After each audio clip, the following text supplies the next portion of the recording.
Hey everybody, how are you today? Good Thursday morning all across RMWB. This is Leading Others Today, a part of Leadership Bootcamp, a partnership with The Changing Point and the Regional Municipality of Wood Buffalo. How are you this morning?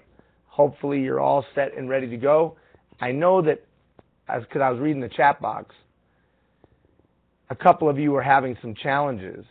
That's why you were supposed to test your system long ago, but that's okay. And if you're having some challenges, just let them know in the chat box, and then they can work with you to try to resolve those. I know the stream is working. It's up and rolling. Is that right, guys? So hopefully all is good on your end. All right, what are we doing today? We're answering your questions in this coaching session. So you can email questions@rmwbleaders.ca, questions@rmwbleaders.ca. We have some of you that asked questions prior, which is a great way to do it. You emailed in your questions and comments, and I'll address those in just a moment.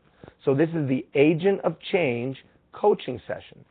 Now, when we were together face-to-face, we introduced the first competency of today's effective leader, right? This agent of change. This was the individual that knew how to change things.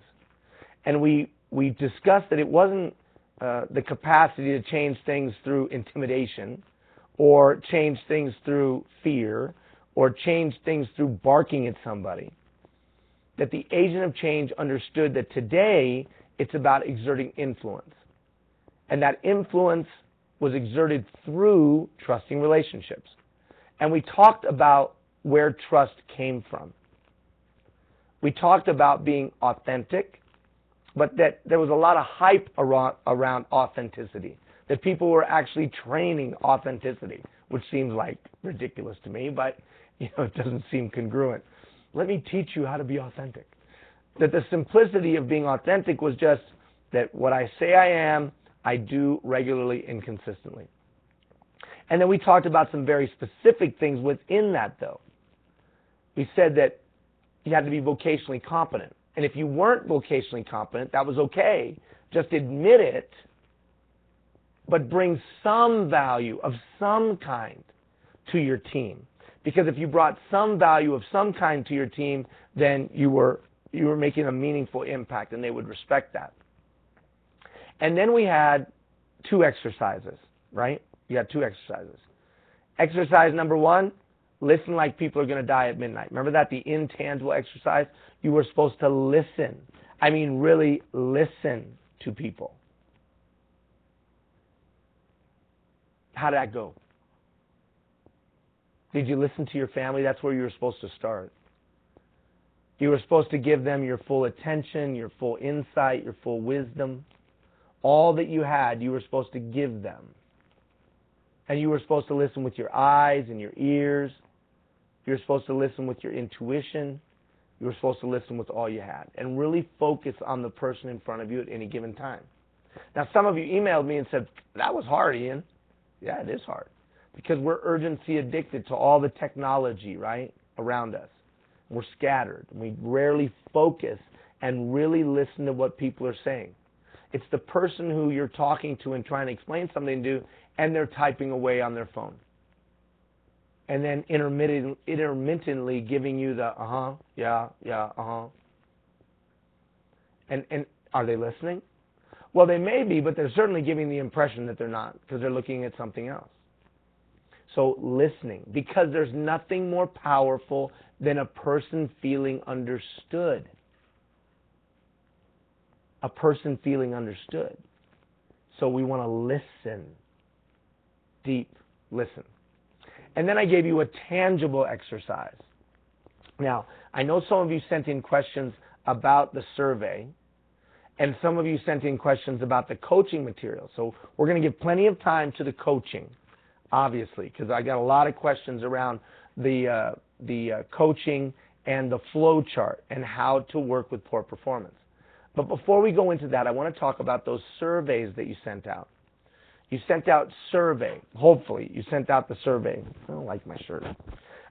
You sent out the survey, and it had 3 questions. Question number 1, what am I doing right? Question number 2, what am I doing wrong? Your suggestions for my improvement.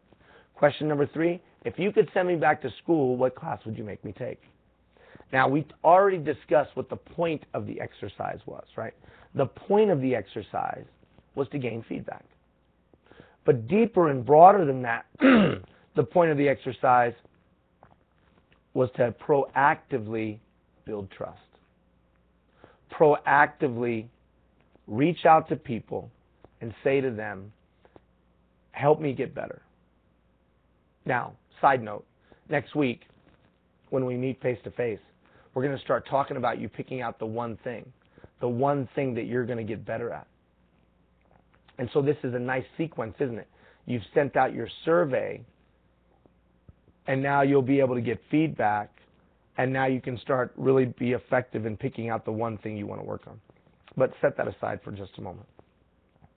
So you started to get these surveys back, and you remember you were supposed to send them out anonymously. Well, what do they mean? Well, I didn't read your specific survey, so I don't know exactly what they mean. But I'll give you some tips to analyze what they could mean. First of all, when looking at the surveys, you're looking for trends. Now, initially, everyone's eyes always go to question number 2. What am I doing wrong? But I think it's important to go in sequence. Let's start with question number 1. What am I doing right? You might think you have a strength. This is a strength for me. Question number 1 either validates that or indicates other strengths that others perceive to be more important or more valuable than the strength that you might have had in your mind. But let's just say that you had sent out the survey, you got the survey back, and you saw a trend. Remember, we're looking for trends. You saw a trend in questions number 1. You sent out 5 surveys, you got 4 back, and you saw in question number 1 a trend. And that trend was that people felt like you were a hard worker.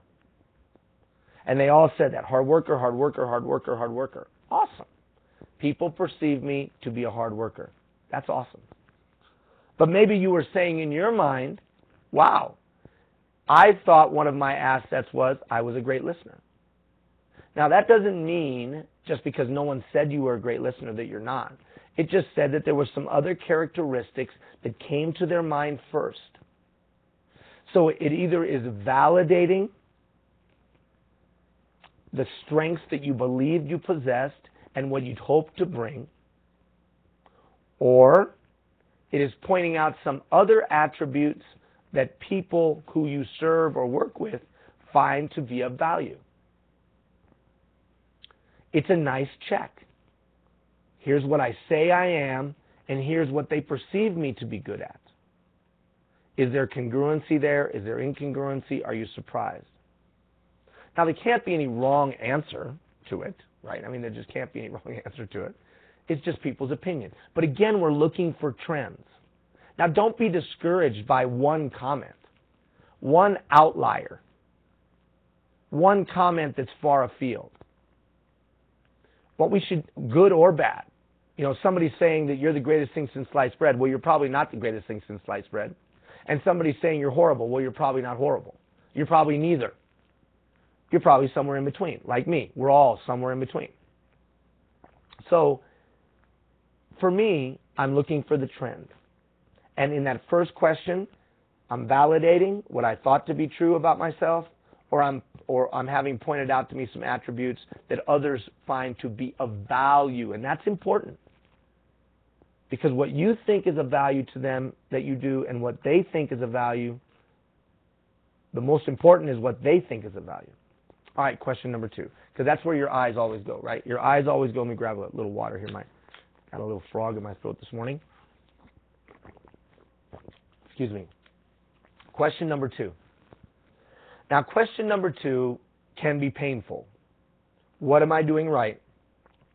Suggestions, or what am I doing wrong? Suggestions for my improvement. Now, again, looking for trends. Don't let one comment spin you. However, I would look at that one comment, and I would look introspectively within myself, and I would see if there's any validity in either perception or reality. Am I giving off that perception? How would someone come to that conclusion? Now, I wouldn't get consumed by it, right? This is not OCD on it. Don't OCD on it. Don't obsess on it. But just think, why would someone say that? Now, maybe they say that because they hate you. Or maybe they say that because they got their own issues and problems. Maybe they say that because they're dysfunctional. But just stop on it for a moment. If it's an outlier, if it's a one comment. I wonder why they'd say that. Is there anything that I'm doing that would lead them to that perception? If the answer is yes, correct. Make it correct. Fix it. Maybe pick it out as your one thing. But let's say you look at it and you go, I'm thinking about it. How could they see that? Where would they come from in that? No, I don't see how they could come to that conclusion. And I don't hear it from anybody else. So that's just one person's opinion. Set it aside. But I see consistently 3 other people have commented either either they've commented specific or in different wording the same thing. So they've said the same thing, maybe in different words, but the root of what they're saying is the same. That's something you need to fix. That's something you need to fix. It's simple. Out of 5 surveys that you sent out, 4 people sent information back, and of the 4 people that sent information back, 3 said the same thing that you need to work on. Well, you need to work on it. Well, no. They could all have a misperception. That still means you need to work on it. Yeah, but they all could be in collusion with one another to try to destroy me. Okay, well then you have bigger issues. But the bottom line is this. They are saying something to you. They're saying this is an issue, and 3 different life perspectives, 3 different backgrounds, 3 different talents, 3 different experiences, 3 different points of view are all telling you that this is an issue. Now, question number 3, so hold that thought for just a second. Question number 3, if you could send me back to school, what class would you make me take? Validates question number 2. Because it asks in another whole different way, in a kind of a whimsical way, it asks, what do you think I need to work on? So if in question number 2 they say, you need to be a better listener, and then in one way or another they say that, right? Maybe they use different words, but basically they say that. And then in question number 3 they say, you need to go back to listening class. Well, validation, boom, you know.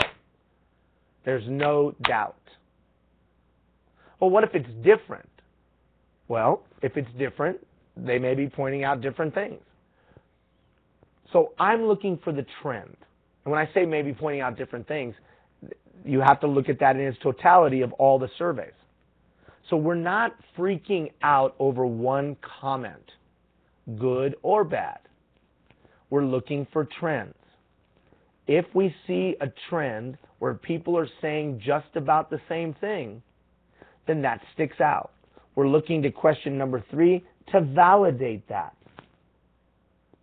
If 2 of the 3 that mentioned listening say I should go to listening class, that just solidifies it for me. That tells me everyone is saying or has the perception that I'm a poor listener. What am I going to do to work on that? So now you've got your survey. You've kind of done some analysis. You've looked for the trends.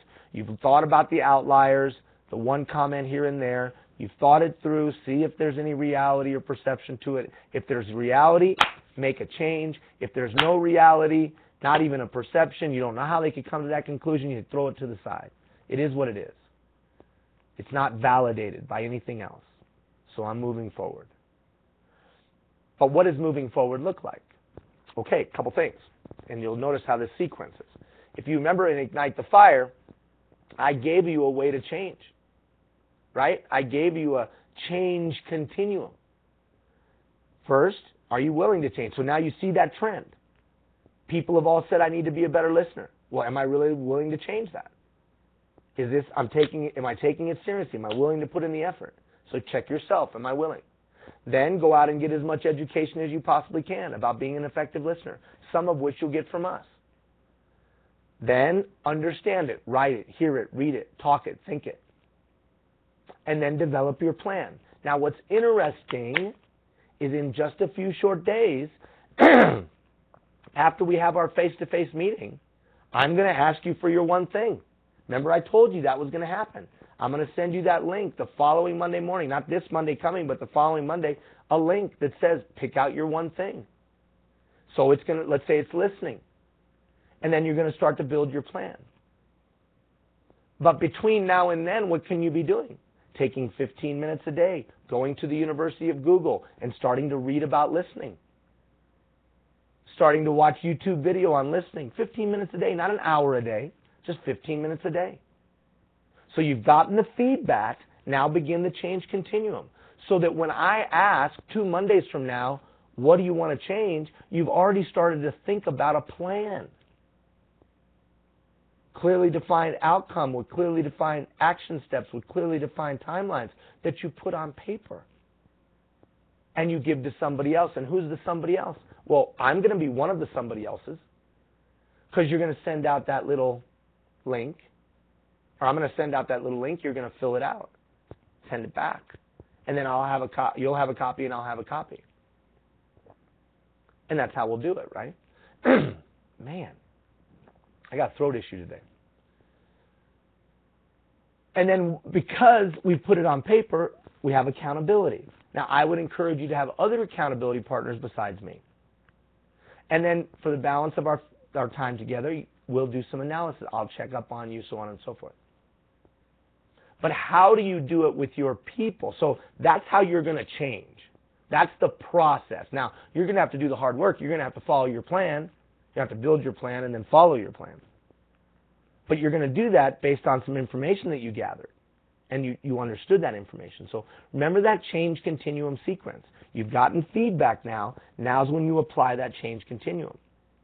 And if you don't remember that, just watch the video from the first Monday that we were together right here in the Learning Portal. That's the advantage of having everything archived.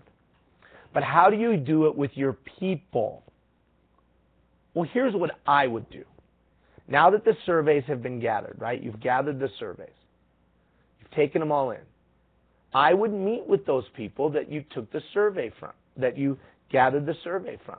Now, if you're in a position of supervision, you could just gather the team together. And I would say something like this. Look, you idiots, I can't believe that you said... No, I didn't do that.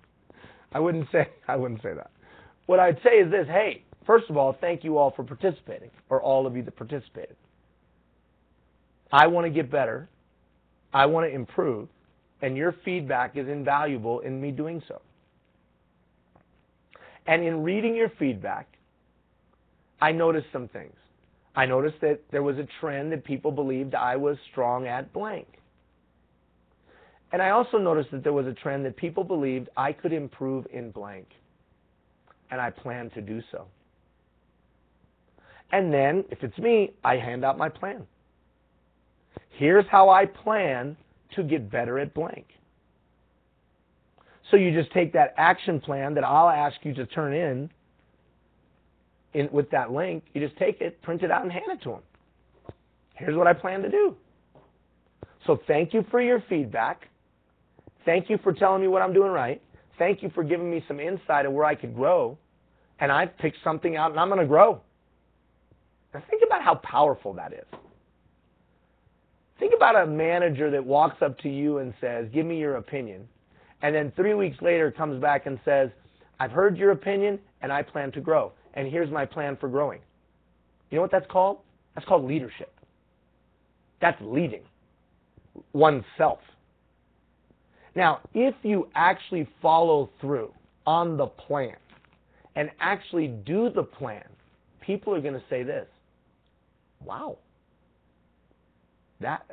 First of all, I wouldn't send out a survey on myself. Second of all, I don't know if I'd have the guts to come back to the people who gave me the survey and say, here's what I'm going to work on. And I don't know if I'd have the intestinal fortitude and strength to walk it out and actually get better at it. You know what that's called? That's called admiration. You know what that's called? That's called respect. You know what that's called? The beginnings of trust. So not only is it an opportunity for you to grow, not only is it an opportunity for you to grow, it's also an opportunity for you to build deeper trust, loyalty, and admiration amongst the people you lead, and ultimately deeper respect. And how am I going to get them to do something? Because they respect me. How am I going to get them to do something? Because they trust me. How am I going to get them to do something? Because they look at me and say, wow, I give this guy permission to lead me, or I give this gal permission to lead me, because this person is doing things I don't know I could do. And they're sincere and authentic in their desire to get better. Now, what's the barrier to you doing this? Well, not much. Don't forget, you can email in your questions, questions@rmwbleaders.ca, and we have a question, I think, in just a second. And then Margie is taking those, and then Margie is also in the chat box and can take your questions. So go ahead, Margie, a question from someone. The question is, can I broaden the audience of the survey beyond my direct reports, as they haven't answered despite reminders? Oh, they haven't. Okay, so the direct reports have not answered. So first thing I would do is I would sit the direct reports down, and I would hand out the survey again, and I would say, really, this isn't trite for me. This isn't minor for me. This is important to me. I want to get better for all of you. And so I'd sincerely appreciate it if you would turn in these. Yes, so that's a tip of what I would do if you haven't gotten responses back. And I would just talk to them and explain to them why it's important to you. And then, yes, to your question, send it out to anyone that you work with, any stakeholders that are impacted. For me, when I used to do this on a regular basis, I did it every 90 days. I sent it to my 43 direct reports, but I also twice a year, sent it to every employee. So 1,100 people got to give me feedback on my performance. At first, it got a little cumbersome, so we went down to once a year. So once a year, all 1,100 people got to give their feedback on my performance. What am I doing right? What am I doing wrong? Suggestions for my improvement. And if you could send me back to school, what class would you make me take? And not all 1,100 people turned it in. All 43 direct reports turned it in, because I had 43 sheets of paper. Because I tried to be as sincere as I could. I really need your feedback. I can't get better without it. The first couple times, people were a little jaded. People were a little cynical. People were a little, smart alecky, for lack of a better term. But I think that over a period of time, they saw that it was real. That I really wanted their feedback, and I really would do something with it. I really wanted their feedback, and I really would do something with it. One of the best joys I'd gotten through that process was I sent out a survey, and then the next 90 days I'd send out another one. And when I'd get surveys back that would say, I see that you have improved on blank. I'm noticing an improvement on blank. So I don't think this can be a one-off. I think this has got to be something you do consistently. Now, maybe you can't do it every 90 days. I mean, let's be honest. I had 3 administrative assistants. I could do things like that every 90 days. So the reality for you may not be every 90 days. But the concept of asking for feedback regularly and then doing something with it, asking for feedback regularly, doing something with it, feedback, do, feedback, do, feedback, do, makes it a lot easier to do what we're about to talk about, which is give others feedback.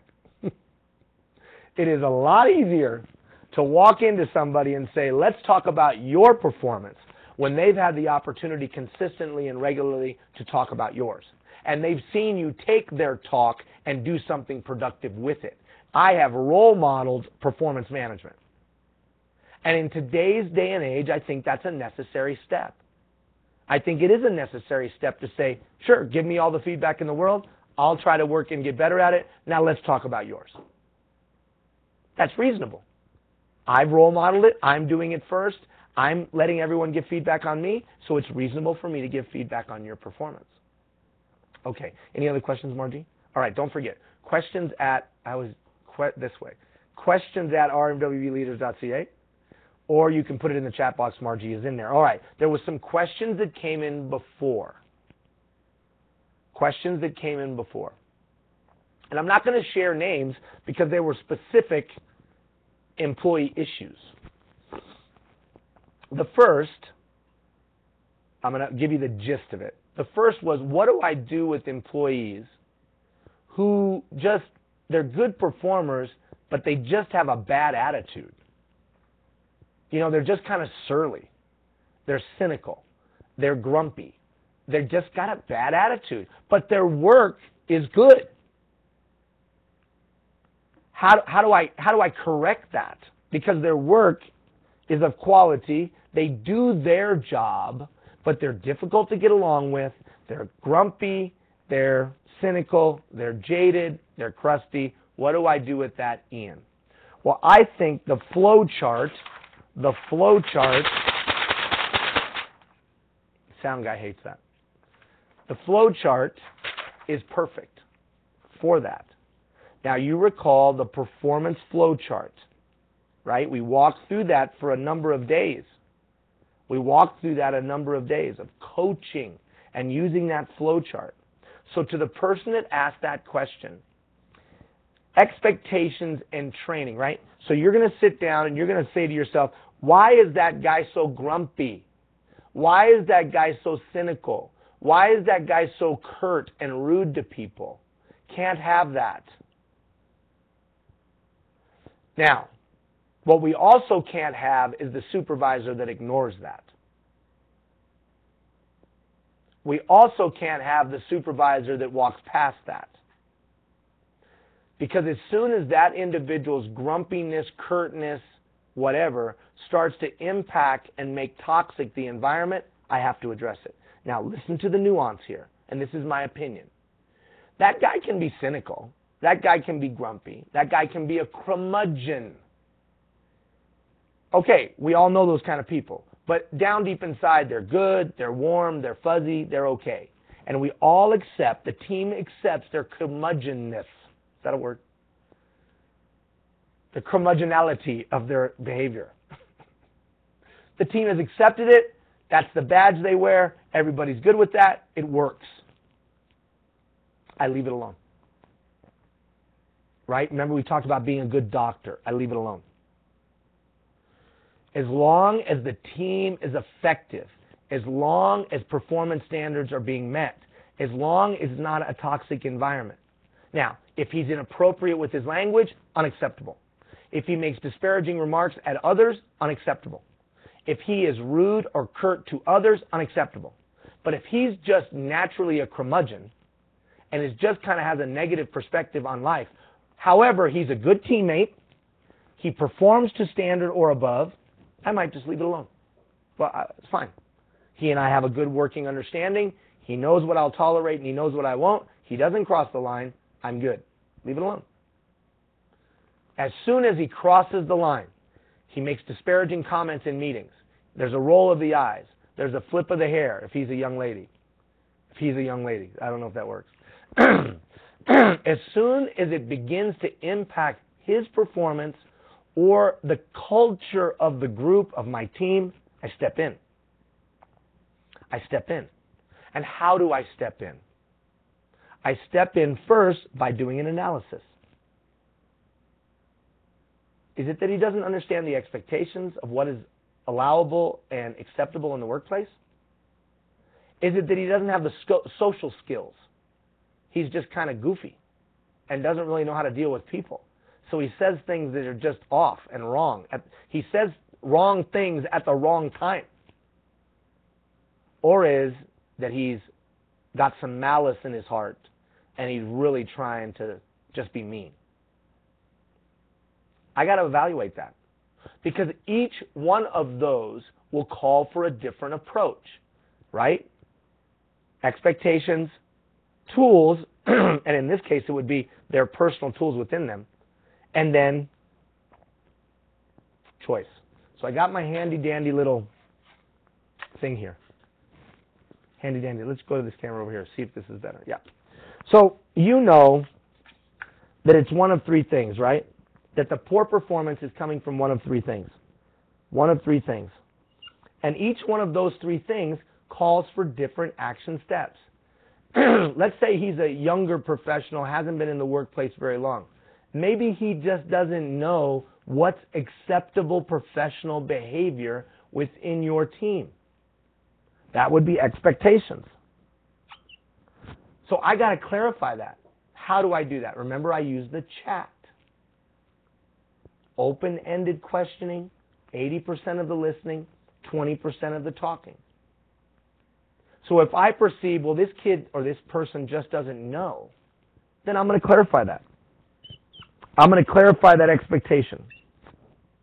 And once I've clarified that expectation, what am I going to do? I'm going to sit down and explain to him, hey, what do you perceive, or how do you understand appropriate language around here? Or, well, just ask him.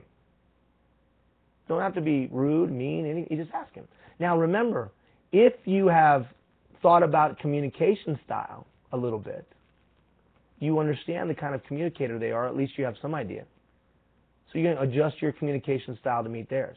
And because you're a great listener, listening with your ears and eyes and intuition, you're really paying attention to what they're saying or not saying. Well, it was just a one-time thing. I'm really, really sorry. I understand that we can't be like that in here. Okay, perfect. Then I'm going to follow up, right? And if performance is great, what do? I celebrate. So I go back and check. That's not happened again. It's all good. I celebrate. Right? And you remember it from your flow chart. But let's say I look at it and I say to myself, you know what? This guy just doesn't have the social skills and doesn't have the social graces to know when something is appropriate and when something is not. What am I going to do then? I'm going to coach. I'm going to utilize those always and nevers, and I'm going to coach. And I'm going to sit down and have a chat, a casual conversation where I say, remember the other day in that meeting? Yeah. And remember when you said such and such in response to so-and-so's comment? Yeah. It didn't go over very well. Now, remember the appropriate language. Not you didn't, you were, you are. No, the behavior. The thing you said. Not you, the thing you said. So we separate the individual from the performance. The individual is a rare and unique creature with incredible talent and ability. 70 billion people have lived on the planet. There's nobody like them. They're a rare and unique creature. We treat them with dignity and respect. And we can do that while at the same time saying that behavior is unacceptable. You separate the two. So I'm coaching the behavior. I'm growing the individual. I'm drawing a line that says this is acceptable behavior and this is not. All while treating them with dignity and respect. What if I don't get dignity and respect back? That's of no matter. That's of no matter. You're going to keep your position of authority. You're not going to get caught up in some emotional game. You're addressing the performance, not the person. This is incredibly critical down the road if we move into formal progressive discipline or if there is a grievance. You're going to do it the right way. So part of the right way is this. I understand that they don't have, I perceive they don't have the tools, so I meet with them and I talk with them. I indicate to them, do you remember that meeting? And there was a comment made and then you said blank? I do remember when I said that. Okay, that is unacceptable. That behavior is not. Now this is important. It's not enough to say this behavior is not. It must then be combined with, and here is the preferred behavior. So, this behavior was below our standard, and this is the behavior I'd like to see in the future. Can you agree to that? and then give some tips of how to do that. That's called coaching. Here is the behavior that you exhibited. Here is the preferred behavior. Now let me help you get across that gap. Remember, we talked about that gap theory. Let me help you get from your current behavior to a preferred behavior. And let me give you some tips. And then you say to them, can you do that? Nope, I'll handle it myself. Thanks for pointing it out to me. I'll make sure it gets fixed. Fine. That's all I needed to hear. That's all I needed to hear. Because then, what am I going to do? I'm going to then go back and follow up. If they've gotten better, what am I going to do? If they've gotten better, I'm going to celebrate. I'm going to celebrate. If they haven't gotten better, though, I know that they're just choosing at this point to not do it. They're just choosing not to do it. Now my conversation is completely different. But look at this from a sequential standpoint. I thought that they just didn't understand the expectation. But then I talked to them, and it was clear that they did. So perhaps they just didn't have the social graces. So I sat down and talked with them. I explained to them the preferred behavior. I talked to them about their current behavior, and then we both mutually dialogued on some ways to get from current behavior to preferred. They said they didn't need my help, and they were going to fix it. Fair enough. I allow them to go do so. I circle back and follow up, and I see that the same flippant remarks or the same behaviors happening. Side note, I'm still on that first question, right? Of the grumpy curmudgeon who's not, right? So now I know that this person is just being curt and rude and just choosing to be that. Well, how long can I tolerate that? I can't tolerate that. Period. I can't tolerate it. I won't tolerate it. So that's when I have to sit down with one final chat and identify the attitudinal barrier. Bob, Joe, Mary, Curly, whatever, why do you feel this way? You and I talked about the preferred behavior. We talked about your current behavior. You told me you were going to change. You told me you had it under control, and you haven't. What's going on? Notice I didn't come like a hammer. Just what's going on? See, I don't have to prove to somebody I'm in control. I'm in control. I'm the boss. Through the duly elected officials and the appointed executive leadership who hired me to be the supervisor. I don't need any more authority than that. Some of you question your own authority because people disrespect you. That's fine. People are going to disrespect you. But the shift of that is you believing in your own authority. Rookie leaders, and they can be long-time leaders but still be rookies. Rookie leaders feel like they got to grab it. I'll show them. That's not going to work. Even other rookie leaders do this. Well, I can't do anything. I'll let it go. Both are wrong. Instead, you exert your authority. We're going to sit down and have a chat. Explain to me, why do you seem to be so angry? Or why do you seem to be so frustrated? I want to help you. Explain to me why. I'm fine. Everything's great. Okay, but I'm telling you, I'm getting complaints from others. And I see it myself. You're visibly frustrated in meetings. You're visibly angry in the workplace. You're visibly distraught. I can see it. And I'd like to help you if I can. I don't want your help. Place sucks around here anyways, man. You're the fourth boss I've had. Now, if I'm listening, we're getting somewhere. So then I would say, yeah, I can see how that'd be really frustrating if I had 4 bosses in 2 years or whatever. So all I'm doing is listening. And I'm being respectful. Okay, that could be frustrating. Yeah, but I don't want to admit anything, Ian. You're not admitting anything. You're just saying, I could understand that might be frustrating. Yeah, it is frustrating. It's a pain in the butt. Yeah, that can be tough. That can be tough. Yeah, and I tried to get out of this place to go to another department, man, and they wouldn't let me do that either. Well, when you have dreams and goals and you can't start to move towards them, that can be frustrating too.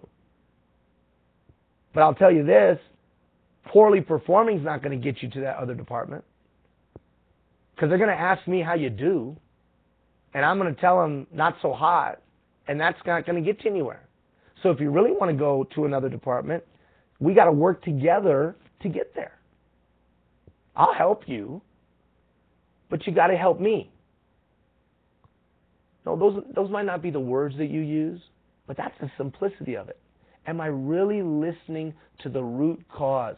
What's the attitudinal barrier? So when people are choosing not to perform, there's usually an attitudinal barrier. If I can find it, address it, then we can work through it.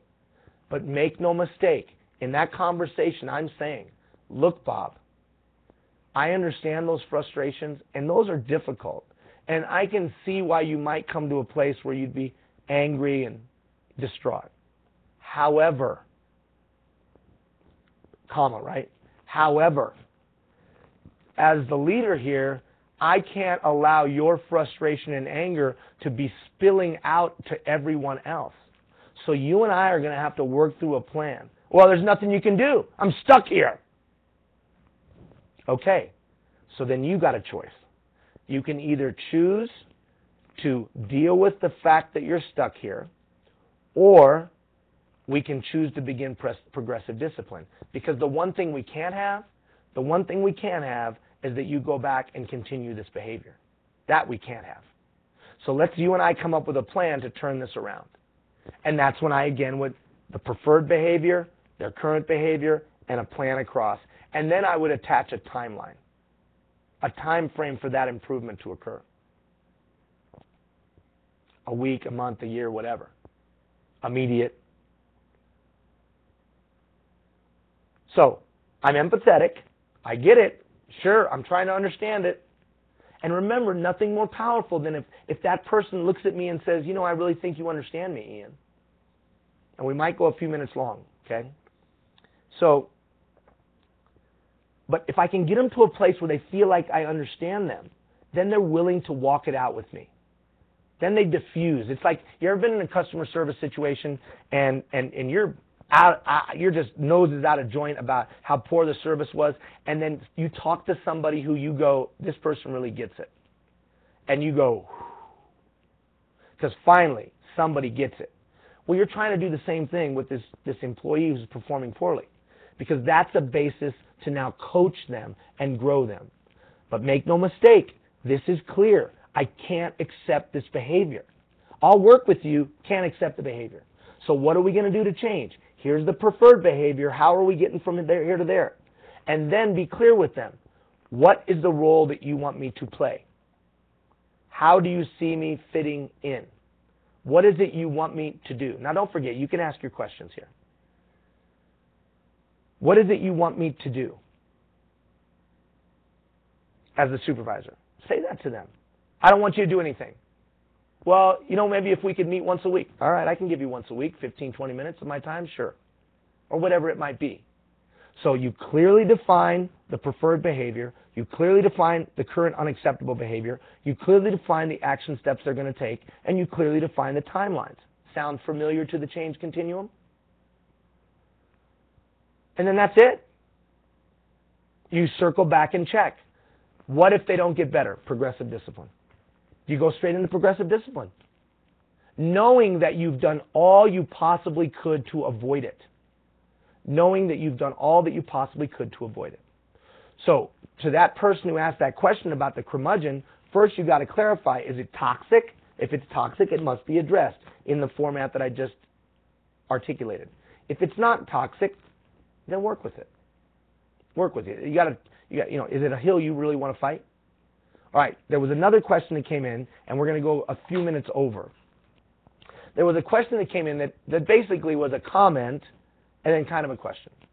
And the general gist of it was, hey, Ian, the coaching metaphor works in athletics.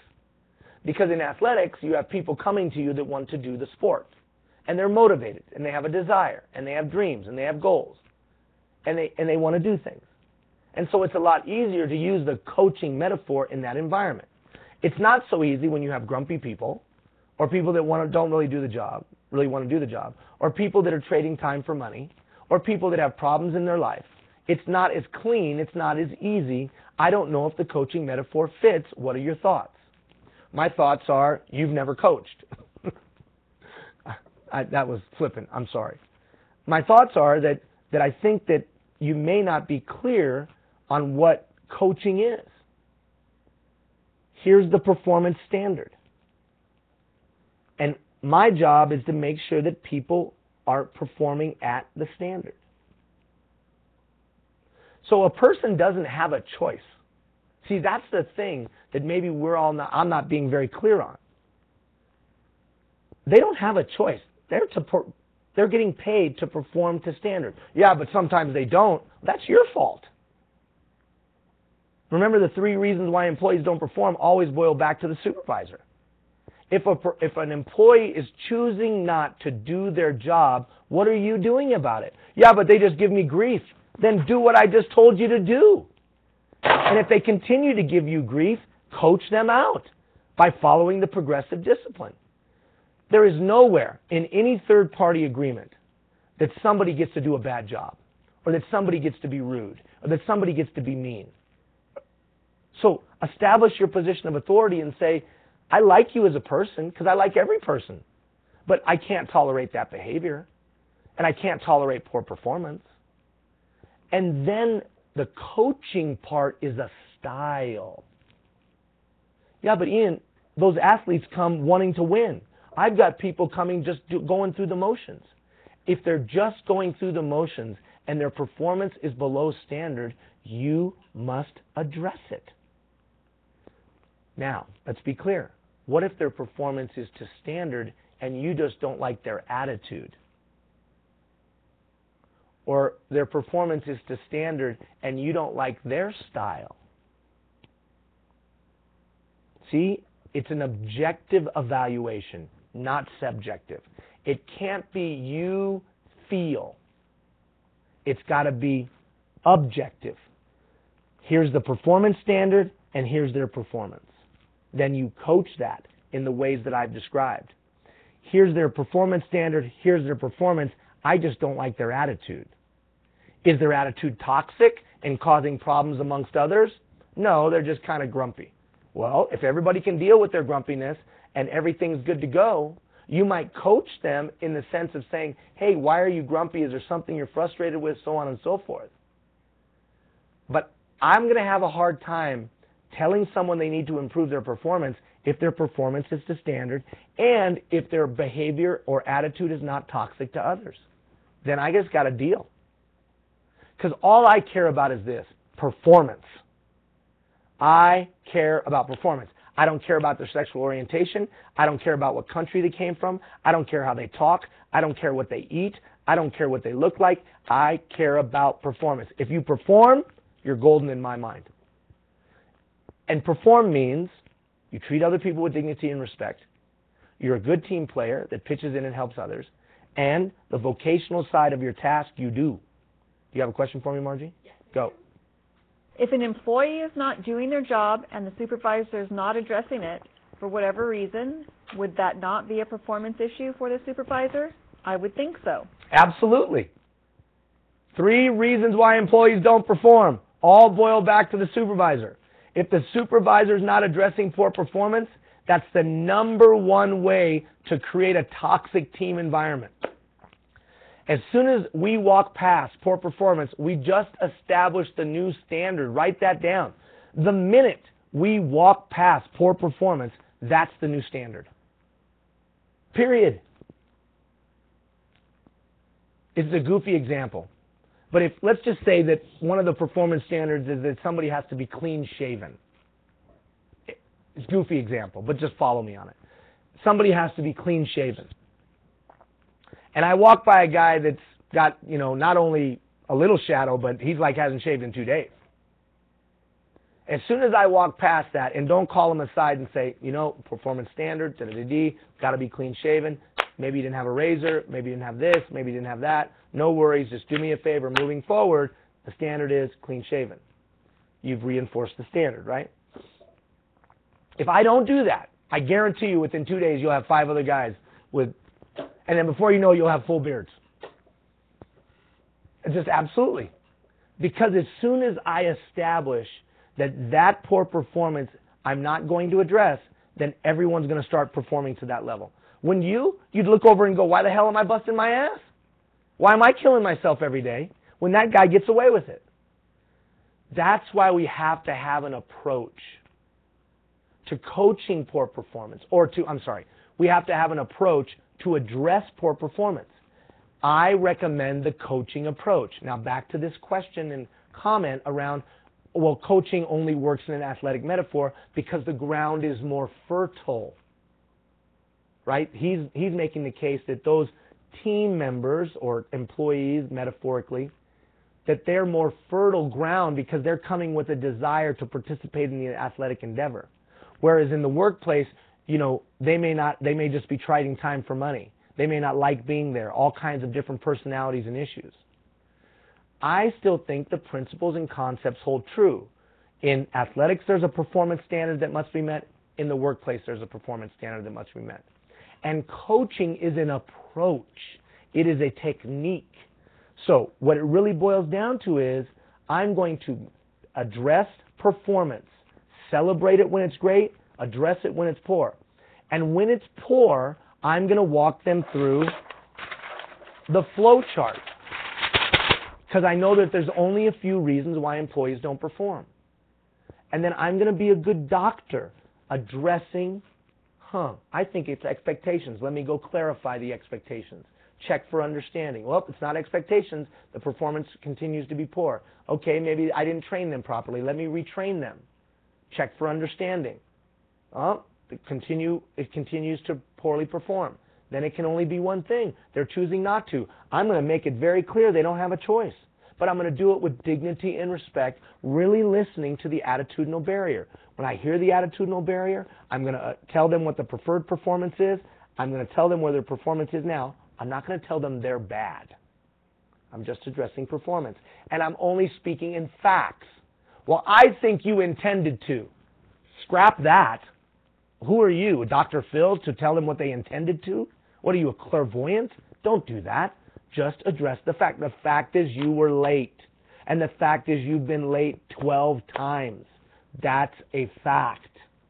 What are we going to do about you being late?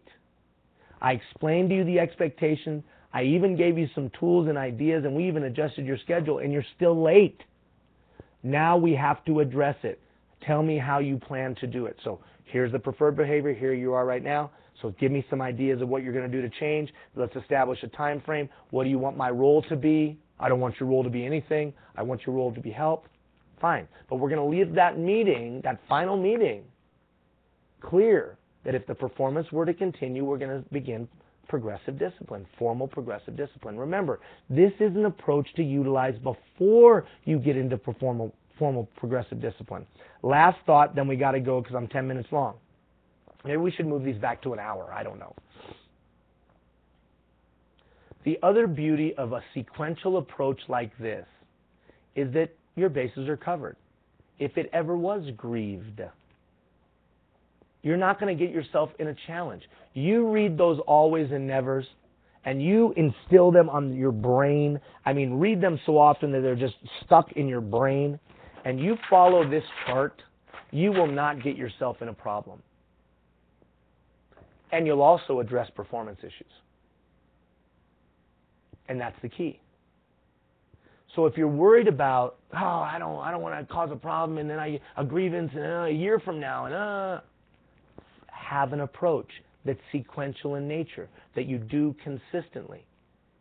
So that if it ever came out in the light of day, you could say, I followed this approach. I had this meeting, I had this meeting, I had this dialogue. We worked on these things, and the performance never got better. That's how I would approach it.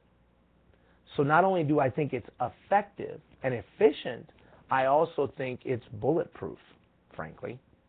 It works. Okay. I don't like your approach. I don't like that coaching approach. That's cool. I don't care. Just have an approach. The agent of change knows how to improve performance. knows how to help a person move from below standard to standard. They have a way to do it. And it's a way that they could explain to somebody else so that in the light of day it makes sense. So you don't have to like mine. You don't even have to use it, but have one. You're the key. You're the key to the success of RMWB. As a mid-level leader, you're the key. Glenn, Brian, all the directors, awesome, wonderful. Sudhir, great, awesome people. I don't know, I don't work with them every day, but at least every time I've dealt with them, they seem to be reasonable people. And frankly, I like them. But they're not the key. You're the key. Because you're the conduit between executive leadership and frontline action. You're the conduit. And being the conduit, sometimes you get crushed in the middle. And I know that. If you have more questions about this, email me. If you really want to talk about a specific situation, just give me a time and day and I'll call you and we'll talk it out. Because I want you to be good at this for your own stress, your own mental health, and for the health and the mental wellness of all those around you. Ultimately, poor performance comes back to the supervisor. Love you. Thank you for your time. Talk to you soon, everybody.